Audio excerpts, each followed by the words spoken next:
안녕하세요. 여기는 고향 미디어 센터고요. 저는 별도깨비 전을 진행하고 있는 깨비깨비 별깨비 박면입니다. 또 한 달 만에 이렇게 만났네요. 여러분 중에 누가 제 방송에 집중해서 처음부터 끝까지 잘 듣고 계실까 가끔 궁금합니다. 너무 오후 시간이 무료하거나 심심해서 이것저것 찾아보다가 팟빵이나 유튜브에서 저를 만나신 분도 있을 거고요. 혹은 제가 아는 지인이 일부러 잘하고 있나 어쨌나 보려고 찾아와 주는 경우도 있겠지요. 하지만 저는 딱히 어떤 분에게 오늘 어떤 이야기를 들려드릴까 많은 고민을 하지만 오늘처럼 이야기 가닥이 잘 잡히지 않는 그런 날도 있답니다. 여러분은 사시면서 그런 날 없었나요? 이유 없이 에너지가 막 넘치고 활력이 넘치는 날이 있지만 또 체력이 다운되거나 기분이 별로이거나 그런 날도 혹시 살면서 만나지지 않나요? 제가 어쩌면 오늘 그런 날인데 지금 방송 날짜랑 겹쳤기 때문에 기운은 안 나지만 용기를 내서 그래도 방송 마이크 앞에 앉았습니다. 얼굴이 보이지 않지만 누군가는 제 이야기를 듣고 있지 않을까 생각하면서 별나라 도깨비 오늘은 여러분에게 제가 얼마 전에 정말 호기심 때문에 찾아가게 된 어떤 프로그램에 대한 이야기를 좀 들려드릴까 해요. 실은 저는 20대, 30대를 굉장히 정신없이 분주하게 나름 슈퍼우먼으로 살았어요. 두 어린 딸과 아들을 맡기기에는 친정도 시댁도 좀 먼 곳에 있었고 또 남편도 바쁜 상황에서 저는 일을 하면서 두 아이를 키워야 되는 그런 정신없는 30, 40대를 보내다가 도저히 어찌할 수 없어서 일을 손에서 내려놓고 아이들 치닥거리를 하다 보니 10년이란 세월이 훌쩍 지났습니다. 한마디로 이제 경력 단절 여성이 된 거죠. 사실 그렇다고 해서 제가 이전에 직장을 다녔던 것은 아니고요.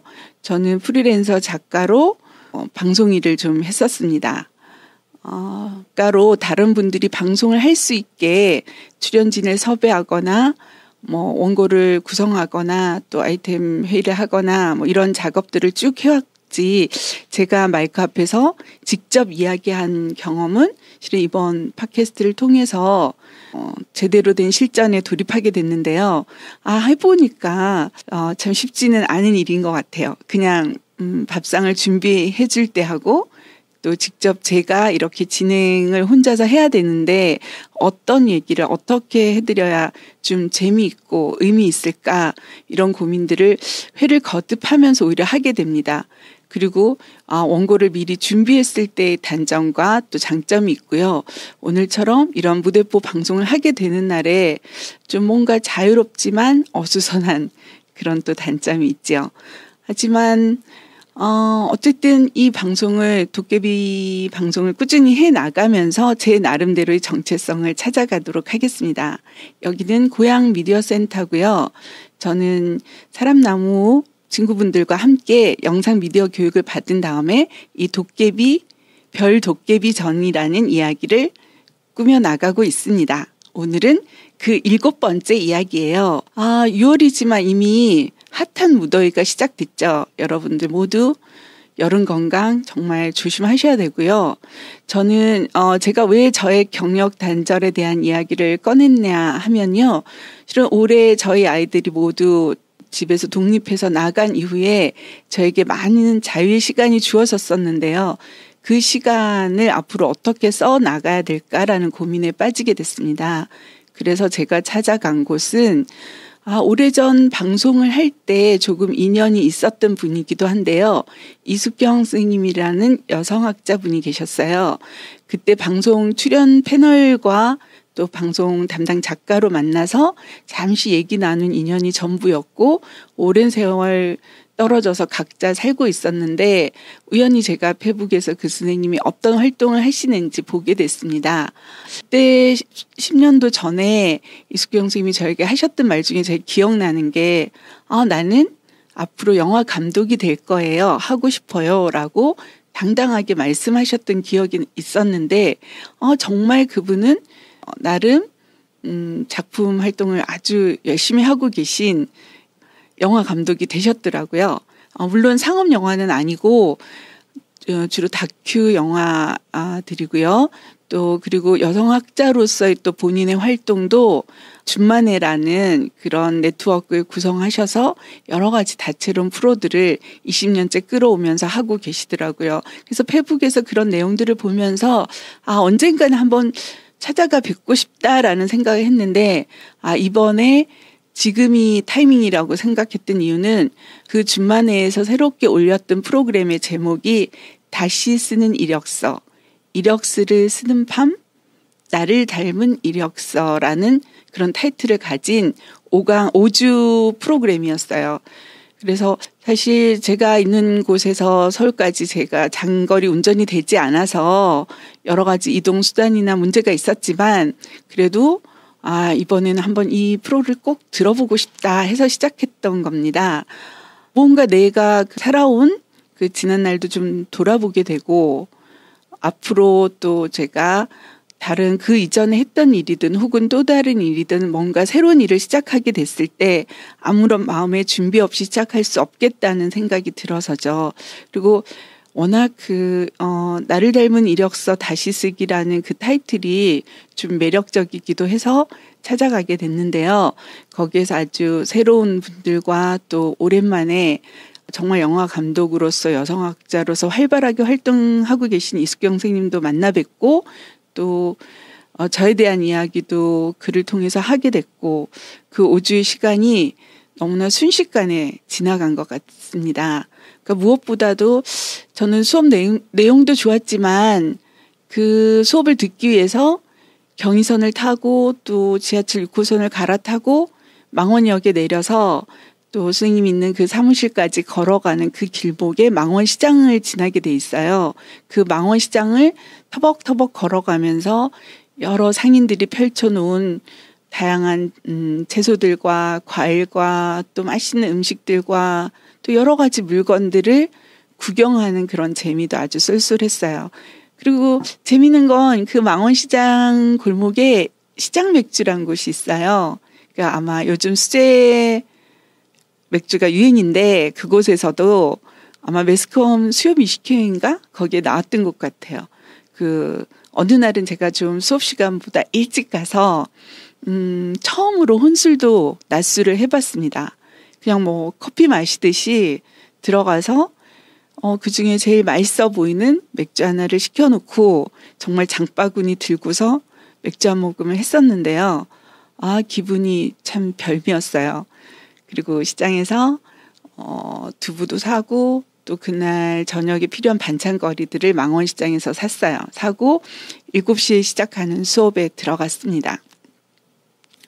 그래서 몇 차례 그 수업 끝에 제가 사회 진출하기 위해 쓰기 위한 그런 이례적인 그런 이력서도 쓰지만 실은 제가 살아온 일생을 연대별로 연보식으로 한번 써보라는 제안을 받고 제가 그 태어난 순간부터 또 지금의 나이까지 정확히 몇 살이라고 밝히기는 좀 곤란하지만 그 연도별로 제 인생의 역사에서 어떤 일들이 일어났는지 쭉 써보니까 한 5페이지 정도는 되더라고요.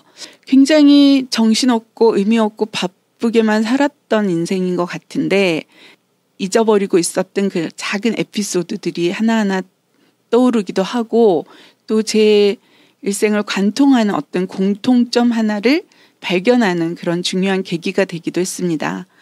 저는 오늘 원고를 쓰지 않았기 때문에 여러분에게 그때 제가 쓴 도깨비의 이력서라는 긴 이력서 중에 일부분을 그냥 무작위로 읽어드리려고 합니다. 저희가 이력서를 여러 가지 방법으로 써봤었는데요. 그냥 이력서 형식으로 된 곳에 쓰는 방법과 그 연도별로, 연보별로 그 해에 무슨 일이 있었나를 쭉 쓰는 방법과 또 10대, 20대, 30대, 40대, 50대, 또 미래의 그런 60대, 70대까지 내가 걸어가고 싶은 그런 길에 대한 이력서를, 나의 역사를 쭉 정리해보는 그런 시간이 있었습니다. 제가 여러분에게 오늘 읽어드릴 부분은 50대입니다. 지금 듣고 계시는 방송은 고향 FM 박미연의 별개비전 방송입니다.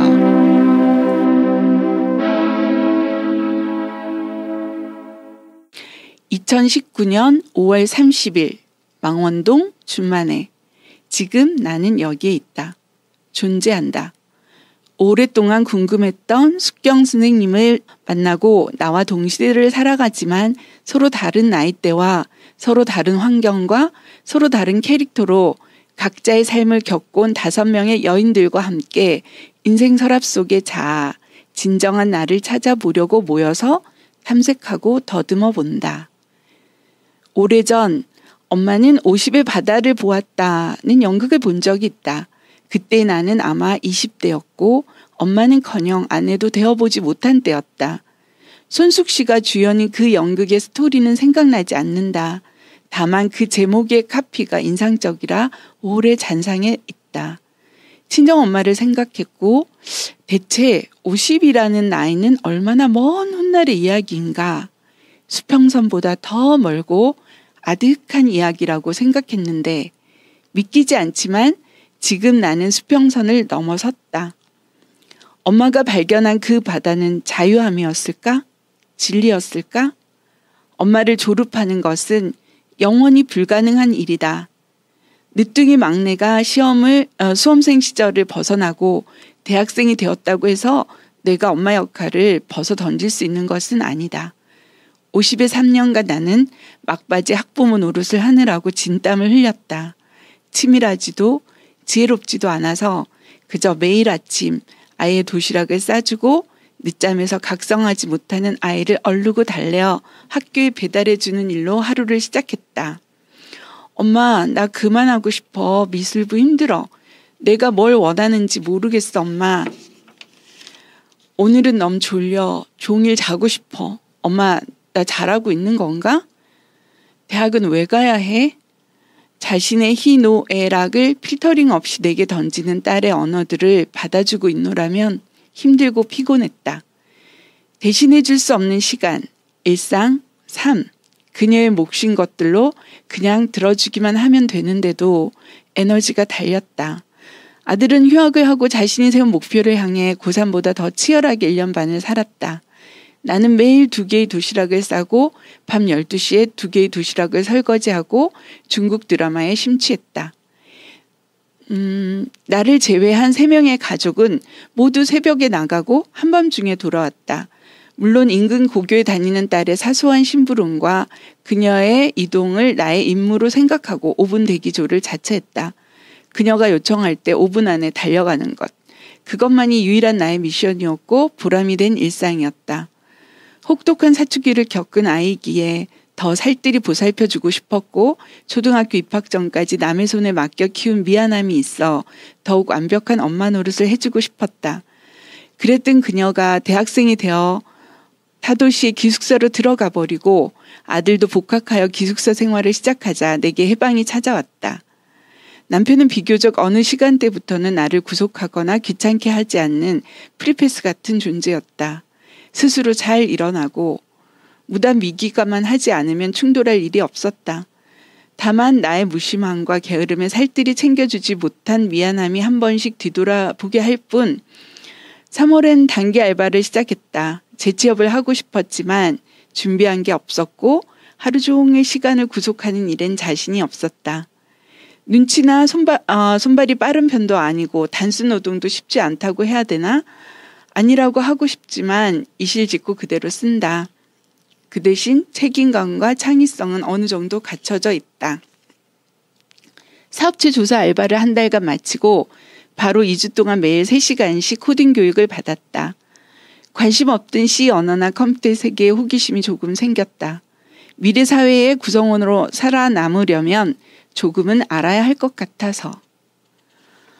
돌아보니 나의 50대는 페이스북 활동과 함께 시작되었다. 낯설고 다양한 이야기와 사람들이 있는 곳, 바로바로 반응과 긍정적인 리액션이 있는 세계에서 아이 때문에, 살림 때문에 다소 억압되어 있던 내 일상의 비상구처럼 나는 잠깐 딴 세상에 드나들었다. 중국 드라마에 몰입하는 것과는 또 다른 현실 도피라고 해야 할까? 하지만 페북을 통해 옛 인연들의 조각도 찾았고 새로운 사회활동 속에 만나는 얼굴들도 많이 접하게 되었다. 물론 깊이는 말하기 힘들지만 다양한 교육과 강의 체험을 하면서 세상이 어찌 바쁘게 돌아가는지 사람들이 어떻게 사는지 직간접적으로 체험하면서 내가 게을러지지 않고 무기력해지지 않고 하루를 시작하는데 크고 작은 자극이 되었다. 사람들과의 관계 속에서 나를 돌아보고 있고 밀당이나 사회성도 뒤늦게 삭트고 있는 중이다. 새롭게 영어 회화를 시작했고 기후 강사 교육도 받고 있으며 하반기에는 수영이나 다른 규칙적인 운동으로 건강관리를 할 생각이다. 내일은 날마다 내겐 백지와 같다. 미지의 세계를 가듯 나는 가보지 않은 내일을 향해 여행하듯 매일 떠날 것이다. 어느 날 아침 눈을 떠보니 온 세상이 흰눈으로 덮여 있을 때 그 첫 발자국을 내는 설렘으로. 물론 아차하면 미끄러질 뼈다칠 나이인 것도 안다. 완벽하진 못해도 충분히 조심하려 한다. 내가 하는 일들이 경제적 가치로 인정받게 하는 노력, 또 60대 중반까지는 생산적이고 이로운 일을 해보고 싶다. 70대에는 무사한 일을, 80대엔 사람만 있어도 감사, 아프지 말고 빚지지 말자, 스트레스에 대한 면역력을 높이자, 불안과 걱정은 잠재우자. 네, 이렇게 끄덕끄덕 마치 일기를 쓰듯이 그렇게 조금은 요상한 나의 이력서를 지금도 실은 쓰고 있습니다. 다 완성하지 못했고요. 저는 거꾸로 시간을 흘려보내면서 10대 태어난 순간부터가 아니라 지금 제가 써내려가고 있는 이 이력, 나의 이력, 나의 역사는 제가 아주 힘차게 달려왔던 그 30대, 20대, 10대를 기억을 하나하나 떠올려서 앞으로도 채워나갈 것입니다. 이 작업이 저에게 어떤 의미로 다가올지는 아직도 진행 중입니다. 하지만 좀 두서없이 정신없이 일상을 바쁘게만 지내왔던 제 삶에서 이 글로써 저의 살아온 역사들을 하나하나 정리해 보면서 제가 무엇을 정말 좋아했고 무엇을 정말 잘할 수 있는 사람인지 하나하나 발견해 나가는 그런 귀한 시간이 된 것 같습니다. 오늘 별도깨비 전에서 여러분께 들려드리고 싶은 이야기는 여러분도 너무나 그 분주했던 일상이 어느 날 피로감으로 다가올 때 지친 느낌이 들 때 그냥 아무 생각 없이 쉬고 싶을 때 하루쯤은 푹 쉬고 나서 연필을 들고 빈 백지를 펼치고 어제의 나부터 시작해서 기억나는 나의 역사를 한 줄 한 줄 써보시면 어떨까 하는 겁니다. 그렇게 써나가다 보면 내가 무엇을 위해서 살고 있고 무엇을 가장 좋아하며 어떤 일에 대해서는 절대 할 수 없는지를 조금은 분간할 수 있는 분별력이 생기는 것 같습니다. 내가 나를 잘 알아야 내 옆에 가족들과도 평화롭게 지낼 수 있는 것 같고 또 더 나아가서 이웃이나 이 사회를 위해서도 뭔가 유의미한 일을 할 수 있을 것 같습니다. 오늘 별도깨비는 조금 진지했는데요.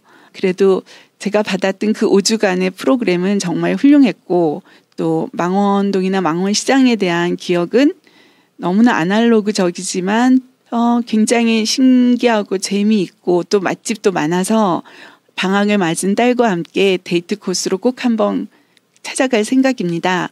그 어느 골목에는 군침이라는 1인용 식당도 있었는데요. 테이블이 하나인 것 같고 메뉴가 그날 그 셰프의 마음에 따라 매일 바뀐답니다. 저도 아직 먹어보지 못했지만 너무나 맛있을 것 같다는 그런 기대와 설렘이 있습니다. 그렇죠. 인생은 이렇게 호기심과 설렘, 기대감, 이걸 뭐 희망이라고도 얘기할 수 있나요? 이런 마음이 없다면 정말 금세 지치고 지루해지는 게 아닐까라는 생각을 오늘의 별깨비는 해봅니다. 여러분, 여름 동안 건강하게 잘 지내시고요. 더 다음에는 좀 더 신나는 싱싱한 에너지를 여러분께 전해드릴 수 있는 그런 스토리를 갖고 잘 준비해서 7월에 찾아뵐게요. 그날까지 안녕히 계세요. 또 봐요. 깨비깨비 물러갑니다. 야호!